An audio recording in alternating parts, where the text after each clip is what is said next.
예전에 여러분들 기억하실 겁니다. 그 잠실 그 한강 그 고수부지라만 요즘 안 쓰지. 네. 한강공원, 둔치. 한강 둔치, 네. 한강 둔치 앞에 그 동방명주라는 중국 식당이 있었습니다. 근데 거기가 중국의 비밀 경찰서가 아니냐 이런 의혹을 받았었고, 그 다음에 한국에 있는 중국인들과 관련해서 여러 가지 좀 업무를 담당하는 거 아니냐, 알지 못할 업무를 담당하는 거 아니냐 이런 그런 지적을 받았었는데, 그것과 관련해서 오늘 이제 최우민 기자가 새롭게 좀 취재한 내용이 좀 있다고 해요. 네. 예. 그 이게 제가 설 연휴 때쯤에 네. 이제 가만히 이제 집에서 그 오연나 기사 작성하고 이렇게 있는데 공무원분이 한 분 연락이 온 거예요. 아하. 그래가지고 이게 웬일이에요? 그래서 새해 복 많이 받으시라 했는데 갑자기 이제 사진을 딱딱 보내시면서 야, 최 기자 그 왕해군 알지? 이러는 거였어. 어이 뭐 알죠. 그래서 그 친구 요즘 뭐 하는지 알아? 그래서 모르죠. 그랬더니 신임 중국 대사가 이번에 이제 얼마 전에 한국에 이제 임명이 됐는데 네.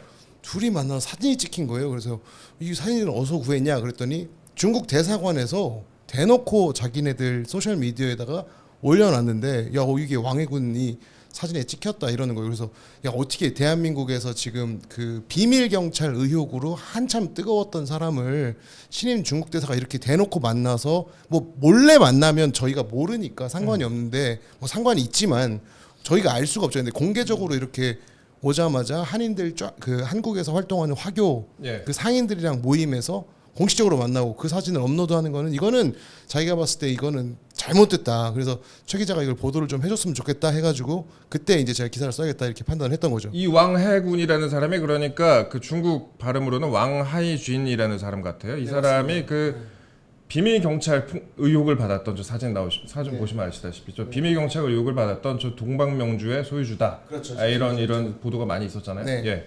근데 이 친구가 이제 그 논란이 많이 됐었잖아요. 네. 그래서 이제 그때 기사 나오고 뭐 비밀 경찰서다 그러니까 이제 중국 식당을 기초로 해서 중국 사람들이 만나서 정보 교환도 하고 중국 사람들 어떻게 동행하는지를 파악하는 그런 역할을 했던 식당들이 서너 개 정도 정보기관에서 포착을 했었는데 그 중에 이제 동방명주가 가장 그 심했다라고 판단을 하니까 그때 이제 뭐 보도도 하고 이렇게 얘기가 나왔었잖아요.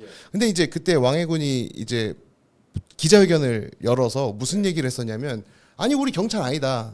근데 이제 그 아픈 사람이나 중국으로 돌아가고 싶거나 죽은 사람들은 예. 솔직히 우리가 중국으로 좀 보냈다 이런 얘기를 하더라고요.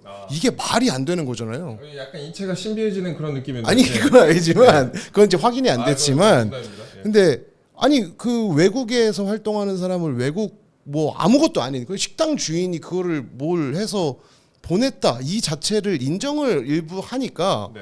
야 이거는 진짜 얘네 진짜 영사 업무라고 보통 하는 그런 업무를 해온 거 아니냐 해서 이제 정보기관부터 시작해서 우리나라 합동 그 수사권을 좀 갖고 있는 사람들이 다 모여서 조사를 좀 하고 이렇게 하려고 했는데 네.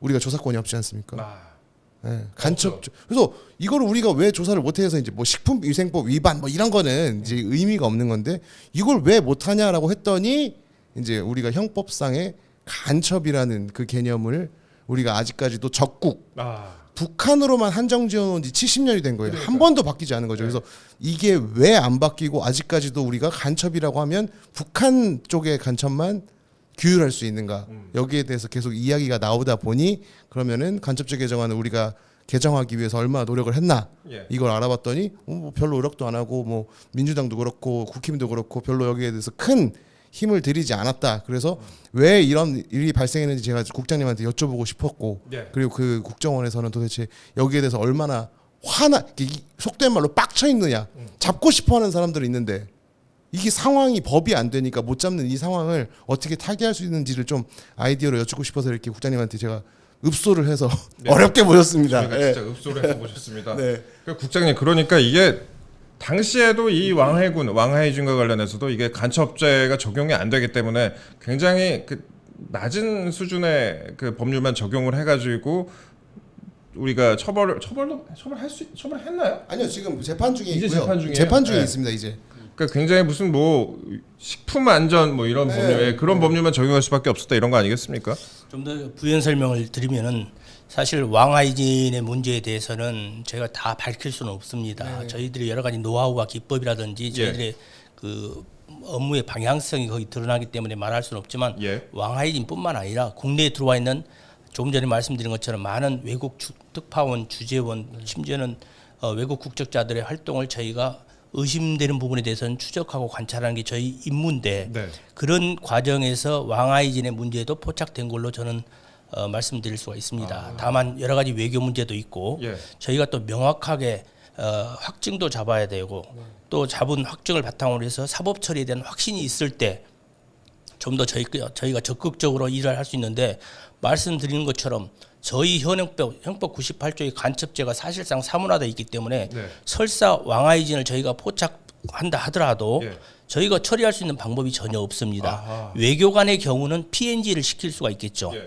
외교관의 불법 행위에 대해서는 저희가 밖으로 쫓아낼 수가 있는데 이 사람은 그 단순한 식당 주인이기 때문에 네.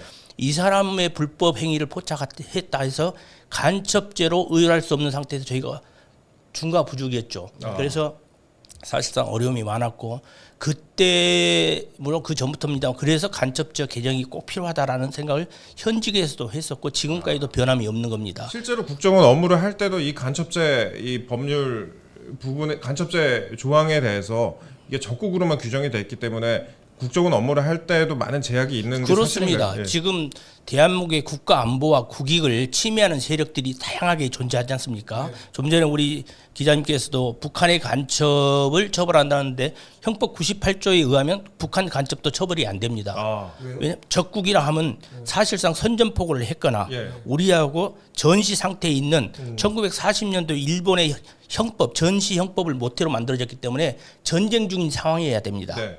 북한은 휴전이기 때문에 지금 사실 엄밀히 따지면 저희가 간첩의 대상이 아닙니다. 적국의 대상이 아닙니다. 물론 그럼에도 불구하고 국가보안법의 반국가단체 구성으로 해서 예. 북한의 간첩만큼은 처벌할 수 있고 지금까지 그래 왔던 거죠. 예. 그러나 북한의 간첩을 제외한 나머지에 대해서는 절대 처벌할 수가 없기 때문에 말씀하신 것처럼 외국 스파이 대한민국 이제 지킬 게 상당히 많아졌습니다. 특히 과거에 우리가 못 살던 1인당 GNP 67달러인 1953년도 만들어질 당시에는 우리가 지킬 게 하나도 없었습니다. 예. 그렇기 때문에 국내에서 그런 활동을 하는 사람은 북한의 간첩 외에는 없었어요. 아하. 대한민국의 국익을 침해하는 세력은 북한 간첩이 없었기 때문에 저희가 거기에만 포커스를 맞췄는데 지금은 세계 10위의 경제 강국 아닙니까? 그렇죠. 예. 산업기술만 하더라도 저희가 13개 분야 75개가 있습니다. 우리가 지킬 게 많습니다. 방산기술도 상당한 수준에 왔습니다. 그렇다면 대한민국의 전략적 지정학적 가치가 굉장히 높아졌기 때문에 네. 70년이 지난 지금에 와서는 지금 상황에 맞게끔 뭔가 법적 완비가 필요한데 간첩죄 규정이 53년도 그대로 묶여 있기 때문에 좀 전에 말씀하신 왕아이진의 그런 부분을 저희가 포착하더라도 속수무책으로 대체할 수 있는 방법이 전혀 없어서 항상 저희가 안타깝게 생각했던 그런 부분입니다. 이 그런 법률 개정을 추진했었을 텐데 번번이 막힌 이유가 뭐예요? 저희가 사실은 뭐 주도적으로 할 수 있는 문제는 아니고요. 또 정부 기관들이 합동으로 여러 가지 추진해야 될 부분이 있는데 간첩을 잡는 일차적인 기관이 사실 국정원인 것은 맞습니다. 예. 그렇기 때문에 국정원에서 가장 관심을 갖고 있는데 아시다시피 국정원이 여러 가지 국민들로부터 또 이렇게 환영받지 못한 부분도 있어서 그런지 국정원에서 간첩죄 부분을 공개적으로 추진하기가 쉽지 않았습니다. 네. 저희의 순수한 이런 진정성이 여야뿐만 아니라 국민들한테도 충분히 어필이 안 되다 보니까 혹시라도 국정원의 권한을 확대하려고 하는 거 아니냐라는 그런 의심도 있었고 또 여러 가지 정치적 환경도 좀 저희들한테 불리하게 작용을 해서 그런지 번번이 간첩죄 규정에 대한 저희의 노력이 쉽지는 않았던 것 같습니다. 다행히 지난 21대 국회에서는 그나마 여야에서 상당 부분 간첩죄 부분에 대해서 의견 접근이 이루어진 것은 진일보한 조치고 또 지난 11월 아시다시피 저희가 법사위 소위까지 통과를 했습니다. 예. 그래서 어느 정도 지금은 그런 컨센서스는 만들어져 있는데 마지막 활용 점정 예. 정말 누가 되든 간에 여야 합의하에 마지막 간첩죄 규정을 마지막 개정하는 그 절차는 아직 조금 진행이 안 되고 있어서 아쉽게 생각하고 있습니다. 작년에 제가 이제 법사위 이제 일소위 법안소위 할 때 이제 그 진짜 의원들한테 다 전화를 했었거든요. 예, 예. 그래서 이거 왜 통과 안 시키냐 예. 이제 따지는 거죠. 어떻게 보면은 이거 빨리 통과시켜야 된다. 이거 제대로 이 수사를 하고 예. 우리나라 정보 이제 그 산업 기밀이나 이런 거 보호하려면 이걸 좀 해야 된다라고 했을 때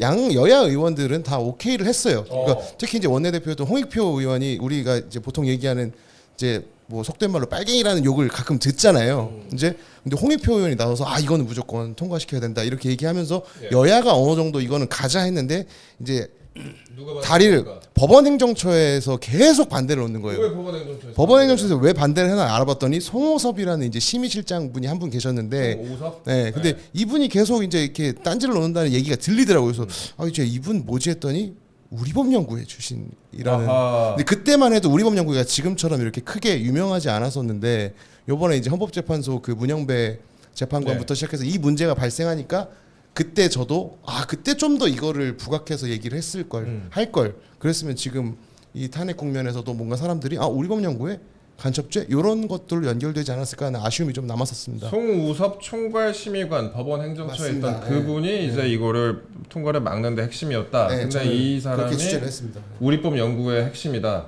핵심까지는 잘 모르겠고 우리법 네. 연구회다. 네. 네. 그래도 뭐 어느 정도 급이 있으니까 예. 그 자리까지 올라가지 않았나 싶었던 근데 거죠. 우리가 뭐 단순히 이제 우리법 연구회니까 이걸 막았다라고 생각하고 싶지는 않은데, 네. 그런데 좀 공교롭게 좀 그렇게 됐네요. 그렇게 됐죠. 공교롭게 된 거죠. 예. 근데 이제 법사위의 내부에서 어쨌든 율사들이 되게 많잖아요. 근데 네. 율사들이 전체적으로 형법을 개정하는 데 있어서는 굉장히 보수적이라고 합니다. 아하. 그래서 이 부분에 있어서 보면 이제 국정원도 우리 이거 열심히 해서 이 법을 개정하고 싶지만 이제 국정원의 그 모토가 음지에서 일을 하지 않습니까? 네. 그러니까 어디서 나서서 이렇게 뭐 보도자를 뿌릴 수도 없는 거고 뭐 누구랑 이렇게 얘기할 수도 없으니까 그때 참 많이 국정원이 답답하지 않았을까 그런 생각을 좀 많이 했었습니다. 저도 그런 생각이 좀 드네요. 그리고 이게 형사소송법 같은 경우에는 검수완박한다고 쉽게 그냥 바꿔버리는데 형법 같은 경우에는 간첩죄 개정 하나가 이렇게 어려운지 그런 좀 생각이 여야에서 듭니다. 그 예. 변호사 출신 국회의원들이 예. 그냥 하나하나 법조항 다 따져가면 이게 컨센서스라는 게 야 이거 한번 바꾸자 네, 네. 그러시죠 하고서 그 디테일은 나머지 공무원들이 정부에서 처리를 하면 되는데 그냥 법사위 테이블에서 계속 그 조항 하나 가지고 따지는 걸 보면서 율사들이 이런 부분에서는 조금 화통하게 좀 가야 되는 거 아닌가 저는 그런 생각을 좀 했었습니다. 제가 좀 국정님께 여쭤보고 싶은 부분이 최근에 이제 우리나라의 중국에 대해서 많이 좀 불안해하시는 분들이 많이 있는 것 같아요. 갈수록 늘어나고 있는 것 같은데 실제로 중국이 뭐 다른 나라 선거에 개입을 했다라는 그런 의혹이나 보도들도 많이 있었고 그 다음에 또 중국 같은 경우에 최근에 딥시크라는 AI 관련해서 이게 또 정보를 굉장히 많이 수집한다 이런 부분이 있어가지고 외국에서도 딥시크 사용을 차단하기도 하고 우리나라에서도 공공기관에서 많이 차단한 것으로 알고 있습니다. 실제로 지금 국정원에서도 말씀하실 수 있는 부분까지만 말씀해 주시면 될 것 같은데요. 국정원에서도 중국 관련해서 좀 많이 좀 업무의 강도가 중국에 대해서 업무 강도가 좀 늘어났다 아니면 중국에 대해서 많이 더 집중하고 있다 이런 부분이 있을까요? 사실 그 부분에 대해서 제가 한마디로 말씀드리기는 좀 쉽지는 않습니다. 예. 중국은 아시다시피 전략적 가치가 저희 경제적 가치도 있고 또 외교안보적으로는 저희하고 상당히 대척점이 있는 부분도 없지 않아 있어서 그렇죠. 여러 가지 측면에서 저희가 살펴는 보고 있지만 디테일하게 어느 정도까지 보고 있고 또 저희의 능력이 어느 정도까지 있는지를 다 밝히기는 어렵습니다. 다만 한 가지 분명한 것은 좀 전에 말씀하신 것처럼 국내 우리 한반도의 지정학적 가치가 높아질수록 미국도 마찬가지고 일본도 마찬가지고 유럽도 마찬가지고 중국도 마찬가지고 우리나라에 대한 여러 가지 정보 수요 또 우리나라의 국가 이익과 관련된 여러 가지 활동을 하려는 사람들은 많이 있습니다. 그럼에도 불구하고 가장 저희가 우려하는 것은 중국이 그래도 가장 그 부분에 대해서 저희들에 대해서는 좀 공격적으로 하지 않느냐라는 저희가 내심 의심은 하고 있습니다. 느껴지시는 거죠? 예컨대 지금 현재 우리 등록된 내국인 수 중에서 한 108만 정도 되는데 그 중에 한 40만 명이 중국 관련 뭐 조선족이든 중국 국적자입니다. 네. 근데 아시다시피 그 체제의 특성상 중국 같은 경우는 중국 정부나 중국 정보기관이 긴밀하게 서로 연결돼 있고 예. 국내에 들어와 있는 모든 중국 국적자들하고도 긴밀하게 네트워크 형성이 돼 있기 때문에 네. 그런 사람을 통해서 얼마든지 중국 정부가 예. 여러 가지 역할을 할 수 있다는 것은 저희가 의심을 하고 있습니다. 그런데 우리나라 국민이 중국에 있다 해서 우리 중국 대사관 중국에 있는 주한 대사관이 어떤 미션을 내린다 해서 그게 아마 실행되기는 어려울 겁니다. 그러나 중국 정부만큼은 시스템상 일사불란하게 서로 간에 연결돼 있기 때문에 그런 부분이 혹간이라도 우리 국가 안보와 국익에 위해가 되는 형태로 혹시라도 활용 내지는 활동이 되지 않을까 하는 걱정은 저희가 하고 있어서 예. 다른 어디보다도 중국에 대한 관심도는 높습니다. 사실 최근에 이제 미군 시설을 촬영하다가 중국인 유학생인지도 모르겠지만 중국인 유학생이 적발이 되기도 하고 그랬잖아요. 이제. 그런 것도 본인의 호기심으로 한 건지 아니면 어떠한 그 미션을 가지고 한 건지에 대해서도 따져봐야 하는 문제고 네. 그러나 어쨌든 국가안보와 국익은 한치의 오차도 있어서는 안 되기 때문에 저희가 만약에 사태 최소한의 조금의 가능성까지도 염두에 두고 저희가 추적을 하고 있습니다. 제가 그 취재 현장에서 한번 되게 놀랬던 적이 있었는데 중국인 유학생들의 이제 한국 생활을 한번 취재를 한 적이 있었어요. 그래서 이제 이렇게 인터뷰를 하다가 거의 10년 전 얘기인데 저 인터뷰를 하다가 이제 얘기하는데 갑자기 대사관에서 문자 온 거를 보여주더라고요. 근데 대사관에서 그 이렇게 외국인 총학 같은 친구들이었거든요. 근데 몇 월 며칠까지 모였다는 거예요. 예.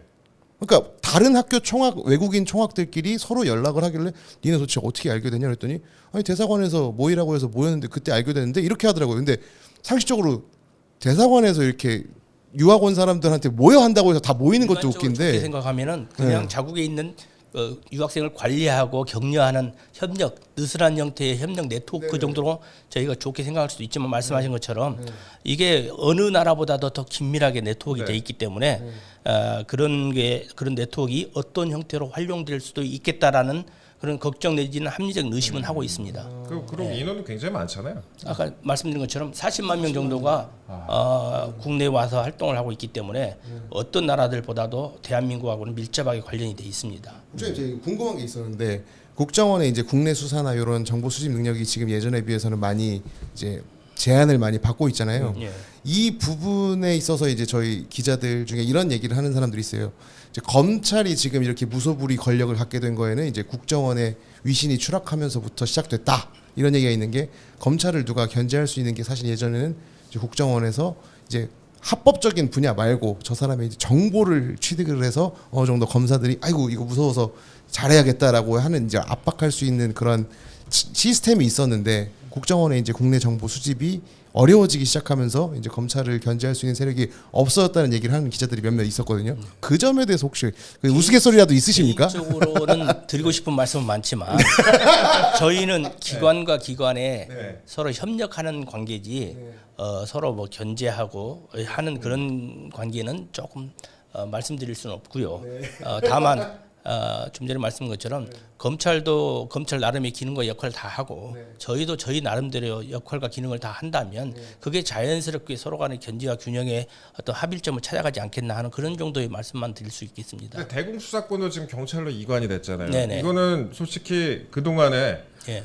경찰도 물론 존중을 하지만 그 국정원이 그 동안에 쌓은 노하우가 있고 수십 년 동안에 쌓은 노하우와 네트워크 같은 게 있을 텐데 이게 지금 사실상 활용을 전혀 못 하고 있는 상황 아닙니까? 이건 좀 많이 아쉬울 것 같아요. 형식적으로는 사실상 경찰과 우리가 긴밀하게 협의해서 대공 수사에 차질이 없도록 한다는 대원칙은 맞습니다. 그래서 원칙, 아마 예. 지금 후배들도 열심히 하고 있는 걸로 저는 알고 있는데 다만 저희가 개인적으로 걱정하는 것은 대공 수사라는 것은 아시다시피 저는 일반 외국 스파이도 마찬가지지만 얼굴에 써 있지 않지 않습니까? 그래서 10년 동안, 5년 동안, 오랫동안 추적 관찰하고 잠복해야 되는 그런 특성이 있는 게 대공수사인데 2, 3년 단위로 보직이 바뀌거나 인사하고 있는 상황에서는 아마 쉽게 10년 동안 추적 관찰이 어려울 거라고 봅니다. 그런 측면에서는 국정원이 갖고 있는 노하우와 시스템상 그래도 대공수사의 역량이 가장 많이 축적돼 있지 않느냐는 생각이 들어서 어쨌든 대공수사권은 국정으로 다시 이관돼야 한다는 개인적인 소신은 저도 변함이 없습니다. 네, 저 궁금했던 게 지금 국정원에서 만약 그 이런 거를 뭐 정부 아니면 국민들은 야 너희한테 이거 해줄 테니까 니네가 원하는 게 뭐야라고 물어보면 그 국장 출신으로서 국정원에 지금 가장 필요한 게 뭐라고 생각하세요? 저는 국정원이라는 것은 국가 정보기관은 우리 위상에 맞는 세계 12 경제 국가에 맞는 위상을 갖는 정보기관이 필요하다고 봅니다. 예. 다만 국정원은 이제 더 이상 정치적인 영향 없이 본연의 일만 할 수 있도록 환경이 만들어졌으면 좋겠습니다. 오랫동안 국정원이 운영되다 보니까 정치적인 환경에 굉장히 중심에 서 왔고 그 과정에서 사실상 90% 이상은 본연의 업무만 하는 그런 조직임에도 불구하고 많이 시달리고 국민들로부터 또 여야 정치권으로부터 많이 지탄도 받고 하다 보니까 그런 측면에서 내부적으로 굉장히 위축이 돼 있다고 봅니다. 그래서 본연의 기능을 할 수 있도록 법도 완비해 주시고 직원들한테 그 부분에 대해서 이제는 안심하고 본연의 일만 할 수 있도록 하고 특히 국정을 운영하는 지휘부가 그런 부분에 대해서 더 지금보다 더 각별하게 저도 그렇게 생각합니다만 관심을 갖고 잘 챙겨주신다면 우리 국정원은 본연의 기능을 충분히 잘할 수 있고 지금도 꼭 필요한 일을 뭐 간첩 스파이뿐만 아니라 산업기술 보호라든지 다양한 기능을 여러 가지 분야에서 묵묵히 수행할 수 있을 거라고 저는 봅니다. 지금도 우리 직원들은 현장에서 그렇게 활동을 하고 있습니다. 지휘부라고 말씀하셔서 갑자기 이거 이제 질문을 안 할 수가 없는데 아니야 그러니까 그 부분은 저도 얘기를 하면서 혹간 오해 소지가 있다 하는데 그런 방향으로 지금도 하고 계실 거라고 믿고 의심치 않지만은 어떤 직원들이 목말라 하는 부분은 정치로부터 또는 어떤 그런 부분부터 더 자유롭게 벗어나서 정말 본연의 일만 할 수 있도록 입법적 환경과 여건이 만들어진다면은 우리는 더 이상 국민들로부터 정말 욕먹지 않고 묵묵히 일할 수 있는 그런 마음 자세와 그런 여건이 돼 있다라는 것을 직원들을 대신해서 제가 32년간 일했던 사람으로서 말씀을 드리는 겁니다. 예, 우리 최 기자는 아마 전직 지휘부 누가 좀 궁금한 아니 것 그게 같아요. 아니고 요즘 최근에 이제 그 국정원 출신 하면 이제 헤드라인으로 홍장원이라는 분이 계속 이제 올라오잖아요. 한쪽에서는 의인이다. 한쪽에서는 정보기관 사람이 저렇게 하면 되냐 이제 이런 얘기가 많은데 국정원 출신으로서 이게 이번 사태는 살짝 홍장원 이분의 그 스탠스나 이런 건 어떻게 혹시 보십니까? 뭐 제가 거기에 대해서 어려운 질문입니다. 상당히 어렵습니다. 마이크가 없는 상태에서는 제가 다양하게 얘기할 수 있는데 다만 한 가지 분명한 것은 그런 활동으로 이런 행위로 인해서 국정원이 논란의 중심에 선 건 사실이고 따라서 국정원이 어쨌든 업무할 수 있는 환경은 더 어려워졌다는 것은 분명합니다. 그런 부분에 대해서는 저는 굉장히 안타깝게 생각하고 현직에 계실 때 같이 계셨나요? 당연히 같이 있었죠. 같은 파트는 아니지만 같이 있었죠. 예. 가까이서 보신 적도 뭐 그렇다고 할 수 있죠. 뭐. 왼손잡이인지 오른손잡이인지 혹시 뭐 기억? 그것까지는 저희는 그 기억할 정도 친밀한 사이는 아닙니다만은 어쨌든 다시 한번 국정원이 이번 사태 논란의 중심에 서서 정말 묵묵히 일한 직원들, 젊은 직원들의 입장에서는 본인이 전혀 알지 못하는 사안으로 인해서 굉장히 심각한 심리적 타격을 받고 있고 활동이 위축되고 있다는 그 점은 굉장히 안타깝게 생각되기 때문에 그런 부분을 제가 지적하고 싶습니다. 최근에 또 궁금한 게 있는데 그 민주당이 아니죠 국회의장 의장하고 우원식 의장이 최근에 이제 중국 방한에서 시진핑과 이제 그 대담을 좀 나눴었는데 이때 국민의힘 의원들도 2명이 따라갔어요. 이현승 의원과 그다음에 배현진 의원 2분이 이제 같이 갔는데 그래서 이걸 가지고 이제 사람들이 그 한중 의원 연맹이라는 단체 출신이 이제 이현승 의원이고 이제 배현진 의원 같은 경우에는 그 동계 아시안 게임 요것 때문에 이제 갔다고 알려져 있는데 이런 그 한중 의원 연맹이나 이런 그 국회의원들끼리도 중국이랑 교류하고 또 1기, 2기 이렇게 뽑아서 하는 걸 혹시 국정원이나 이런 데에서도 어떻게 보면 이렇게 유의미하게 생각하는 경우도 있나요? 아니면 그냥 외교 활동이기 때문에 중국 갈 수도 있는 거고 시진핑 만날 수도 있는 거 아니냐? 보통 이렇게 판단을 하는지 그럴 때 그 통상적인 미묘한 외교 활동의 일환으로 볼 수가 있겠죠. 네. 다만 저희가 국정원 시각에서 걱정하는 것은 외국 정보기관이라든지 외국 정부가 특히 중국 정부가 국내에 대해서 관심을 갖고 있는 것은 좀 전에 말씀드린 것처럼 대한민국의 중요한 국가 기밀, 산업 기술을 포함해서 그걸 유출하는 그런 행위도 중요하지만 조금 더 지금 관심을 갖고 봐야 될 것은 우리 대한민국의 어떤 그 여러 가지 여론이라든지 이런 정책을 자신들한테 유리한 방향으로 바꾸기 위한 여러 가지 영향력 공작, 소위 인지전 형태의 영향력 공작을 많이 하고 있다는 점입니다. 다시 말해서 그 영향력 공작이라는 것은 어쨌든 대한민국에 있는 주요 인사들 대상으로 상당히 영향력도 행사하고 중국의 유리한 방향으로 끌려고 하는 가짜 뉴스도 유포하고 때를 따서는 우리 대한민국의 정책을 내서 왜곡해 할 수도 있고 또 여러 가지 뭐 공작이기 때문에 공작의 방향은 내밀하게 이루어진 거 아니겠습니까? 예, 그런 영향력 공작이 굉장히 늘어나고 있는 추세로 봤을 때 그건 중국뿐만 아니라 모든 나라도 마찬가지입니다. 그래서 이 부분도 사실은 법에 담아야 된다고 저는 강하게 주장을 하고 있습니다. 형법상의 간첩죄를 적국으로만 바꿀 게 아니라 외국 또는 적국을 외국 또는 외국으로 바꿀 뿐만 아니라 인지전 형태의 이런 영향력 공작도 새로운 중요한 안보 위협으로 봐서 이 부분도 어떤 형태로도 담아야 된다고 생각하는데 지금 방금 말씀하신 국회의장을 비롯한 여야 국회의원들이 중국을 방문하는 것은 통상적인 의정 활동이지만 중국이 관심 갖고 있는 영향력 공작의 차원에서 가장 관심 갖고 있는 것은 여론 주도층, 정치권이라든지 언론이라든지 어쨌든 식자층. 그래서 어쨌든 대한민국 내에서 중국의 유리한 여론 형성이 가능한 사람들을 굉장히 관심 있고 챙기고 있기 때문에 중국을 방문하거나 또 중국을 접촉하는 그런 중요한 식자층 영향력 있는 분들은 그런 부분을 각별히 유념을 좀 해주십시다 하는 그런 부탁을 드립니다. 그런 공작 자체가 굉장히 은밀하게 들어오기 때문에 뭐 사례를 다 말씀드릴 수 없습니다만은 본인이 거기에 타깃이 된지도 모르는 상태에서 협조하는 경우가 많이 있습니다. 우리 국민이 북한의 간첩에 대해서는 굉장히 경각심이 좀 있습니다. 그러나 중국을 비롯한 다른 정부에 대해서는 그런 경각심이 없고 통상적인 협조라고 생각하는 경우가 있기 때문에 부지불식 간에 그런 과정에서 대한민국의 안보와 국익에 위해가 되지 않느냐 하는 그런 상황도 될 수 있기 때문에 방문하실 때 각별히 한번 염두에 두셨으면 하는 바람입니다. 제가 이거를 한번 느낀 적이 있었는데 그냥 일반 교수셨거든요. 근데 예, 그분이 어느 날부터 갑자기 그 메시지를 조금 반중에 가깝게 메시지를 많이 내시더라고요. 그래서 아니 저 이제 술자리에서 한번 여쭤봤어요. 어쩌다가 갑자기 이렇게 중국에 약간 예민하게 외교 쪽 교수님이셨는데 그래서 어쩌다가 그렇게 되셨습니까? 그랬더니 제가 이번에 이상한 경험을 했다는 거예요. 그래서 왜요? 그랬더니 그 대사관에서 교수들 이렇게 많이 초청한다면서요. 그래서 불러갖고 이제 간담회도 하고 뭐 밥 먹고 그냥 이런 활동을 좀 한대요. 근데 한번 이제 중국 대사관에서 불러갖고 이제 유명한 교수들 많이 와 있더래요. 방송 출연 많이 하는 사람들.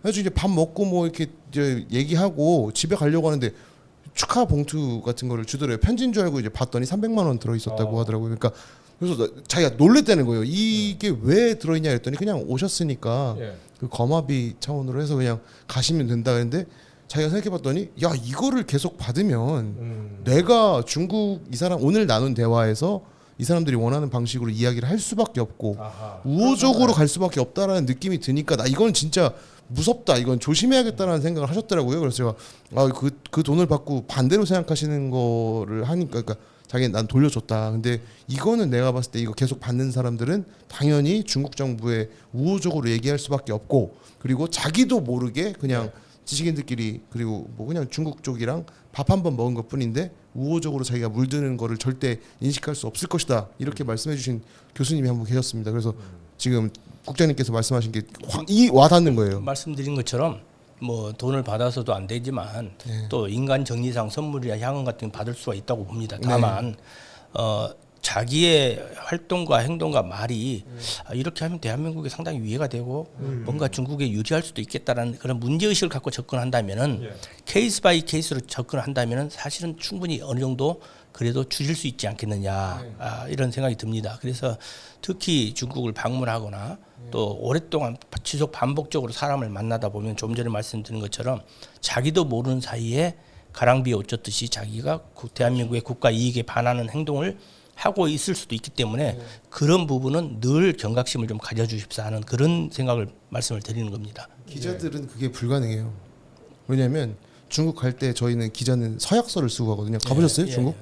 저 간지 좀 오래됐습니다. 근데 기자들은 자기는 뭐 중국에서 보고 듣고 비자 받기 전에 그 확약서를 받아요.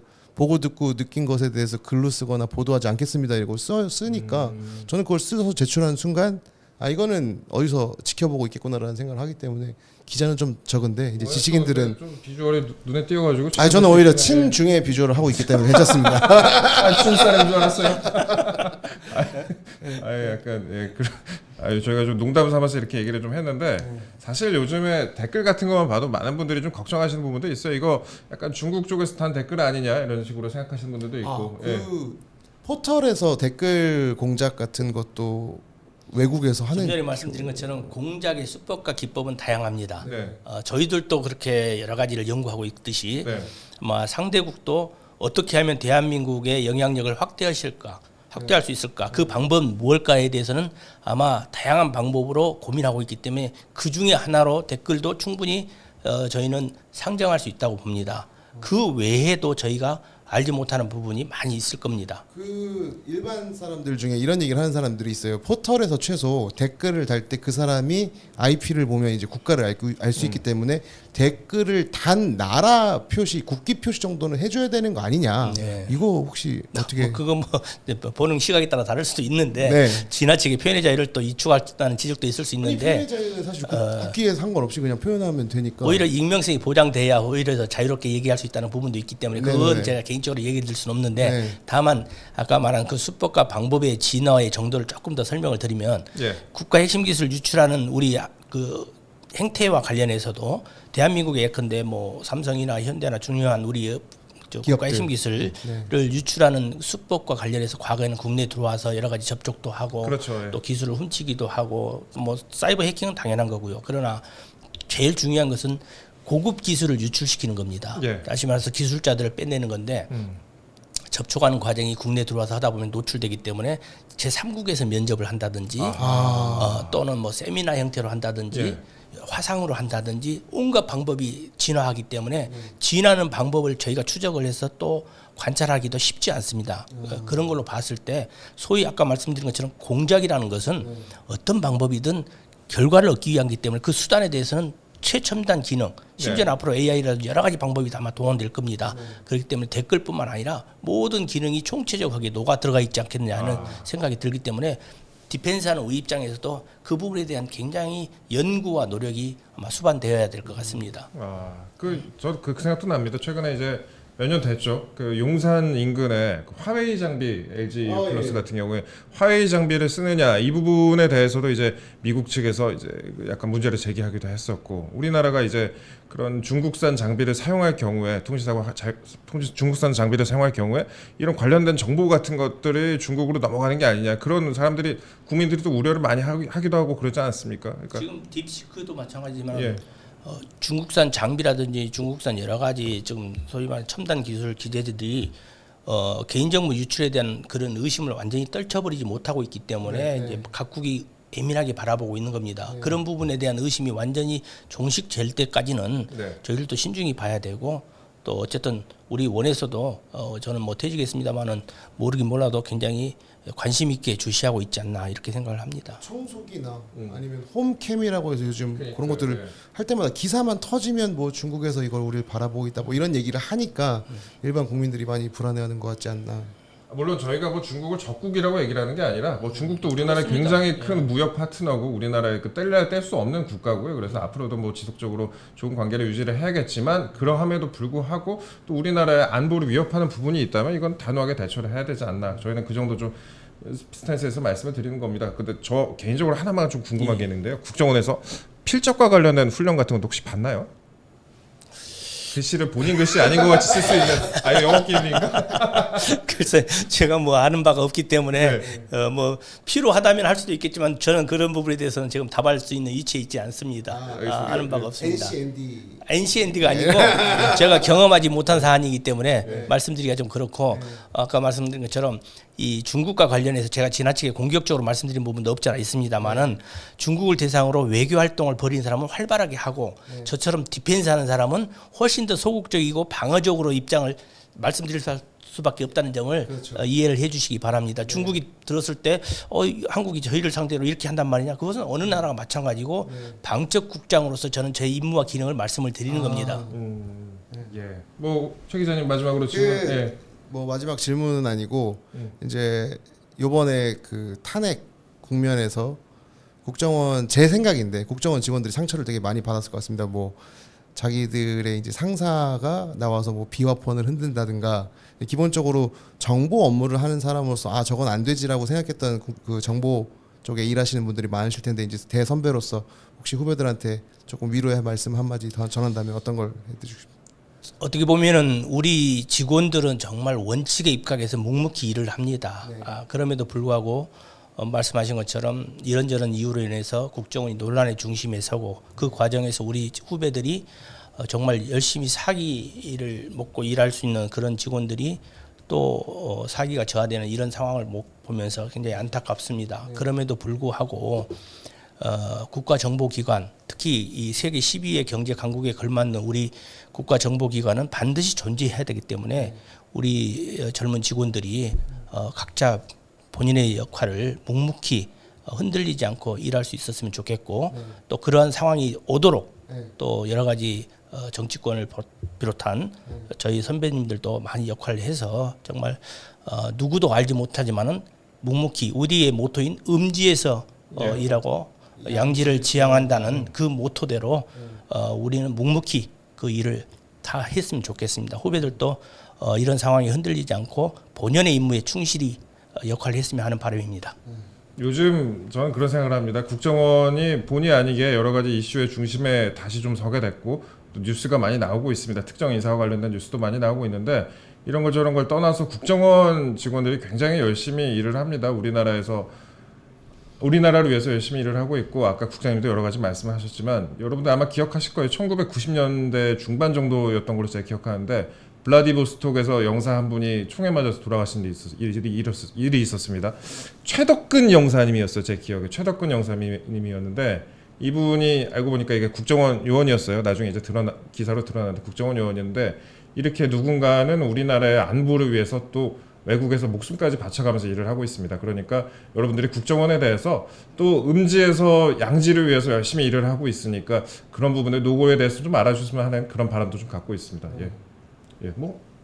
더 그 정도면 하실 말씀? 되는 이 정도면 것 같습니다. 네. 시간이 벌써 이렇게 오버했네요. 이렇게 많이 말씀해 주실 줄 몰라가지고. 그러니까, 네. 혹간이라도 좀 전에 말씀드린 것처럼 국정원 출신이 비록 퇴직한 지 3년이 지났지만 나와서 이렇게 공개적으로 방송에서 인터뷰하는 게 저로서도 부담이 되고 또 듣는 우리 후배나 또 여러 국민들께서 어떻게 생각할지 모르겠습니다만은 어쨌든 중요한 사안이기 때문에 이렇게 출연을 했습니다. 혹간이라도 제 말이 개인적인 생각에 불과할 수도 있고 또 한정된 경험을 얘기할 수도 있겠지만은 큰 틀의 국가정보기관이 나아가야 되는데 도움이 되지 않은 취지이기 때문에 혹간이라도 우리 후배들이나 주변 분들이 이해를 해줬으면 좋겠다 하는 생각이 듭니다. 잘못은 이동재와 저로 돌려주시면 됩니다. 저희가 알겠습니다. 이거를 대본으로 써서 어쩔 수 없이 읽으셨다라고 저희가 발표하면 되니까 걱정 마십시오. 대본이 없습니다. 다 외웠다고 하면 되니까요. 신중 외모의 사람이 기억한 거라서 저희가 이렇게 좀 말씀드리겠습니다. 저희가 오늘 방송 어떻게 보면 무거운 내용을 조금 가볍게 다뤄보려고 중간에 개그도 하고 웃기는 소리도 좀 했는데요. 그래도 저희가 어떤 것 때문에 이 방송을 준비했는지 다시 한번 방송 시청해 주시면 더 느낄 수 있을 것 같습니다. 국정원 요원들 아직도 굉장히 또 열심히 일하고 있고요. 그러니까 국민 여러분들께서 많은 좀 힘 실어주시면 좋겠다 이런 생각하고 있습니다.